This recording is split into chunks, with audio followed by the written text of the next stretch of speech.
नमस्कार दोस्तों। हॉस्पिटल और क्लिनिक में मरीज को दवा देने के लिए सिरिंज बहुत महत्वपूर्ण रोल करती है। सिरिंज की हेल्प से मेडिसिन को शरीर के अंदर इंजेक्ट किया जाता है और बॉडी से फ्लूइड निकाला जाता है। आज की इस वीडियो में हम हॉस्पिटल में यूज़ होने वाले सिरिंज कितने टाइप्स के होते हैं और कहाँ पे इसका यूज़ होता है इसके बारे में जानेंगे। तो बात करते हैं सिरिंज के बारे में। तो सिरिंज एक मेडिकल इंस्ट्रूमेंट होता है जिसकी हेल्प से लिक्विड मेडिसिन को बॉडी के अंदर इंजेक्ट किया जाता है और बॉडी से फ्लूइड निकाला जाता है। मेनली इसके 3 पार्ट्स होते हैं, बैरल होते हैं, प्लंगर और निडल होते हैं। ठीक है, अब बात करते हैं हॉस्पिटल में यूज़ होने वाले इन सिरिंज कितने टाइप्स के होते हैं। तो नंबर फर्स्ट पे आता है डिस्पोजेबल सिरिंज। यह सिरिंज सबसे ज़्यादा यूज़ होने वाला सिरिंज होता है। यह एक प्लास्टिक की होती है और इसका एक बार यूज़ करके इसे फेंक दिया जाता है ताकि इन्फेक्शन ना फैले। ठीक है, किस चीज़ में यूज़ होता है? तो इंजेक्शन देने, वैक्सीन लगाने और ब्लड सैंपल को कलेक्ट करने के लिए यूज़ किया जाता है। ठीक है, इसके बाद हम बात करते हैं इंसुलिन सिरिंज की।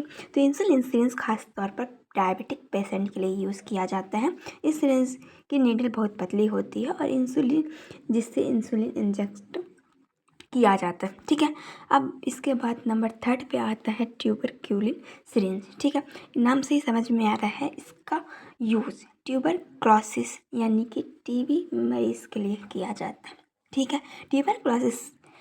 ट्यूबरक्यूलिन सिरिंज जो होती है छोटी कैपेसिटी वाली होती है। यह syringe TB test, allergy test के लिए यूज़ किया जाता है। ठीक है, इसके बाद हम बात करते हैं ओरल सिरिंज की। तो ओरल सिरिंज नीडल के बिना होती है।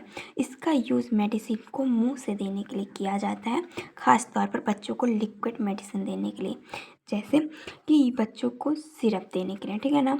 अब बात करते हैं ल्यूअल लुक सिरिंज के बारे में। तो ये जो सिरिंज होती है नीडल को टाइटली लॉक कर दिया जाता है।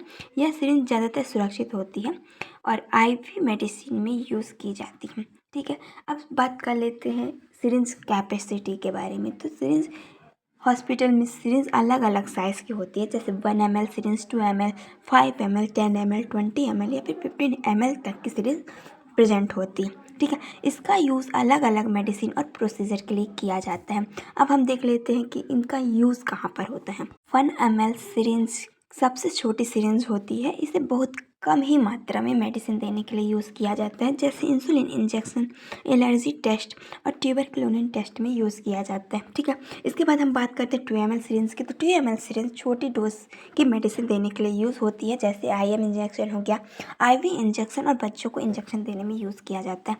ठीक है, इसके बाद हम बात करते हैं 3 ml इंजेक्शन के बारे 3 ml सिरिंज के बारे में। तो 3 ml सिरिंज हॉस्पिटल में सबसे कॉमन सिरिंज होती है। सामान्यतः इंजेक्शन देने के लिए, IV मेडिसिन देने में और ब्लड सैंपल कलेक्ट करने के लिए इसका यूज़ किया जाता है। ठीक है, इसके बाद हम बात करते हैं 5 ml सिरिंज की।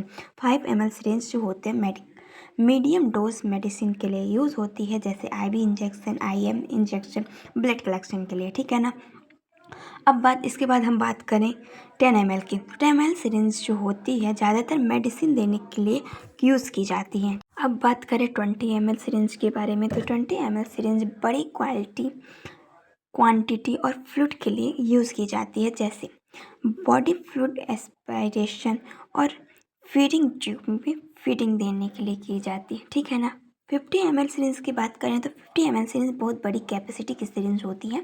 ये कैथेटर, फ्लशिंग और फीडिंग ट्यूब में यूज़ की जाती है। तो दोस्तों, आज हमने जाना सिरिंज की कैपेसिटी क्या होती है और हॉस्पिटल में कौन कौन सी सिरिंज यूज़ की जाती है, कहाँ पे यूज़ की जाती है, इसके बारे में हम जाने। यही सही साइज और सही सिरिंज का यूज़ करना पेशेंट की सेफ्टी के लिए बहुत ज़रूरी होती है। अगर आप मेडिकल स्टूडेंट हो या फिर लैब टेक्नीशियन हो तो यह जानकारी आपके लिए बहुत ही इंपॉर्टेंट है। अगर वीडियो हेल्पफुल लगी हो तो वीडियो को लाइक करो, शेयर करो और कमेंट में यह बताइए कि नेक्स्ट वीडियो किस टॉपिक से हो। धन्यवाद।